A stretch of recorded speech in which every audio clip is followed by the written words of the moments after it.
মাহমুদুল হাসান লিখেছেন, Russell viper সাপ নিয়ে ব্যাপক আলোচনা হচ্ছে। বিষধর এই সাপ সম্পর্কে কেউ কেউ বলছেন এগুলো মেরে ফেলা উচিত, কেউ কেউ বলছেন সাপ হত্যা করা উচিত না, কারণ সাপের বিষ দিয়ে ওষুধ তৈরি হয়। প্রশ্ন হলো, সাপ হত্যার বিধান কি?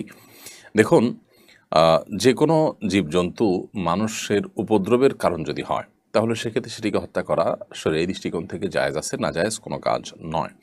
তবে উপদ্রবের কারণ না হলে অযথাই কোনো প্রাণীকে দেখেই হত্যা করতে উদ্যত হওয়া বা হত্যা করতে চাওয়ার ভিতরে কোনো কল্যাণ নিহিত নেই।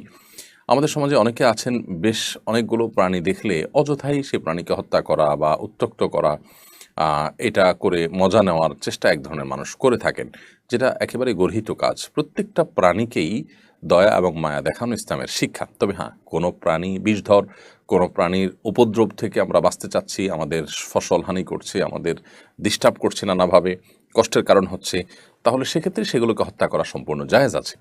তারই অংশ হিসাবে বিষধর কোনো সাপ যদি হত্যা করার প্রয়োজন হয়, যেটি আমাকে কামড় দিতে পারবে বা অন্য কাউকে কামড় দিতে পারে বা ক্ষতিগ্রস্ত হওয়ার আশঙ্কা আছে, সেই জায়গা থেকে হত্যা করতে চাইলে সেটি জায়েজ আছে। তবে সাপের অনেক সাপ আছে যে সাপগুলো মূলত জিন সাপের আকৃতি ধরে থাকে, শয়তান সাপের আকৃতি ধারণ কথাও বিভিন্ন হাদিসে বর্ণিত আছে।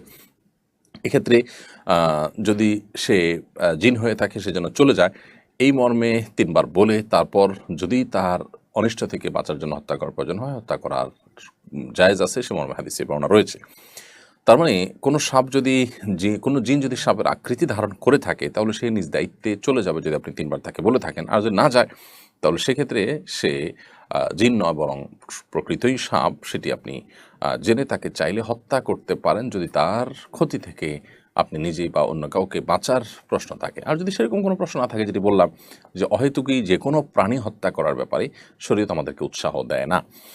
আর সাপের বিষ দিয়ে ওষুধ তৈরির কথা যেটি বলছেন, যে বন্য সাপ দিয়ে সাধারণত ওষুধ বানানো হয় বলে আমার জানা নেই।